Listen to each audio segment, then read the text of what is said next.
I hope all are safe and doing good. In this video, we will learn some of the aerial adaptations of migratory birds. As we know, the flight is one of the most astonishing of an avian attributes, and the bird migration it is a two-way journey from the breeding grounds to the feeding grounds. And the birds, in order to migrate, it undergoes a different morphological as well as the anatomical adaptations. Let us study one by one. The first morphological adaptation is the body contour. Because the speed is must for aerial life, so to minimize the resistance offered by the air during the flight, the body of the birds is the fusiform or the spindle shaped. The second one is the compact body. Their compact body is a light and strong dorsally and heavy ventrally, which helps in maintaining the equilibrium in air during the flight.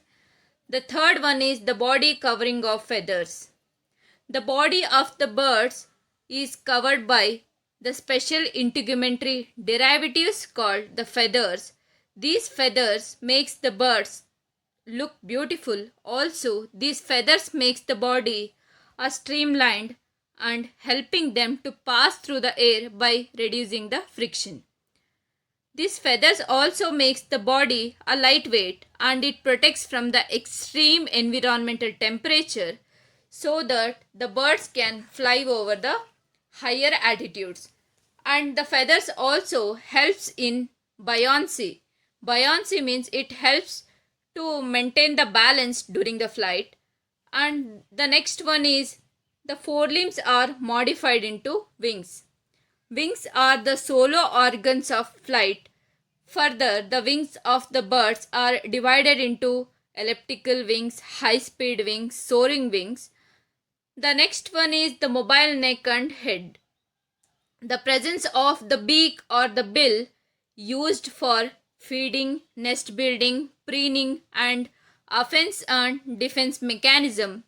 The neck of the birds is also the very long and flexible for movement of head necessary for various function.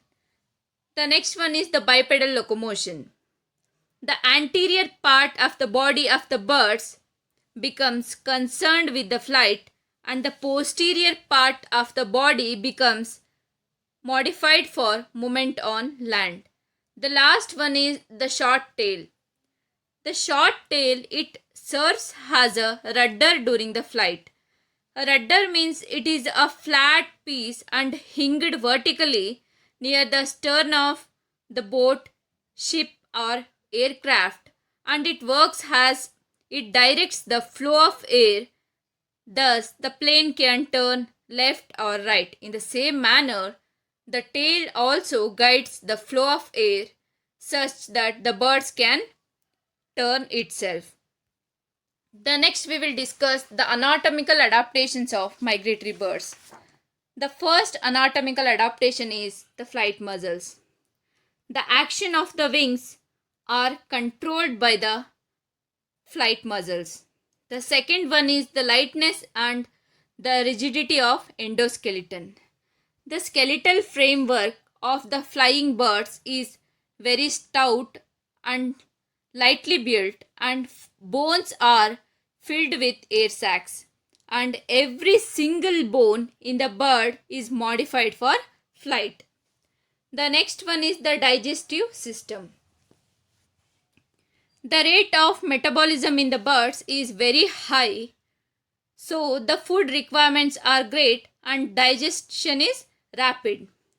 Here the rectum is reduced in length and it never stores the undigested food because the flying animals cannot afford to bear the weight of feces.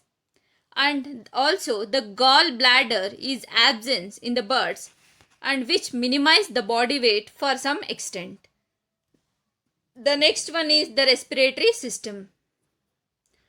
As a flying bird requires the great and the sustained powers, therefore its respiratory system is specialized in such a fashion that the food is oxidized rapidly and it can liberate the large amount of energy. As metabolism increases, it needs a large amount of oxygen for body tissue, and the avian lungs are aerated twice at each breath, which secures a perfect oxygenation of food, and the air sacs also regulates the body temperature. The next one is the circulatory system. The rapid metabolism requires a large oxygen supply to the body tissue. Thus, the efficient circulatory system is essential. The avian heart is a large sized and four chambered, and due to the double circulation in it, the oxygenated and the deoxygenated blood remains a completely separated. And also the RBCs of the birds contains the large amount of hemoglobin, which helps for the quick and the perfect aeration of the body tissue. The next one is the warm bloodedness.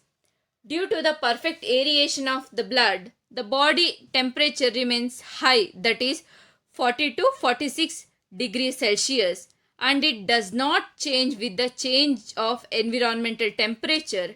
Hence, they are called homeotherms. Basically, the organisms are classified into two types, that is poikilotherms and homeotherms. And here the birds are homeotherms. This homeothermic nature helps the birds to take the flight at higher altitudes. The next one is the excretory system. Here the coprodium of the cloaca, it is a efficient water absorbing organs of the birds, which helps in the retention of water. And for reducing the body weight, there is no urinary bladder, and the semi-solid urine is immediately excreted out. The next one is the brain and the sense organs. The avian brain is highly developed, and the cerebellum is much developed, and which controls the sense of equilibrium and the muscular coordination. And also the cerebrum is also large and relatively smooth, and controlling the voluntary movements and behavior, intelligence and the memory. And the next one is the reproductive organs. Here in female birds, the presence of the single functional ovary of the left side also leads to the reduction of body weight, which is essential for flight. The last one is fat deposition. Here the birds, before they take the migration, they becomes greedy, and they usually eats more and starts to deposit the fat. The fat deposition plays an important role in the migration. The fat is deposited in the subcutaneous region of the body, and this subcutaneous region is present just above the skin. This reserved fat provides the energy in their long journey and helps the bird to reach its destination. Thus, it becomes evident that the birds are fully developed for terrestrial, arboreal and the aerial life. And thank you.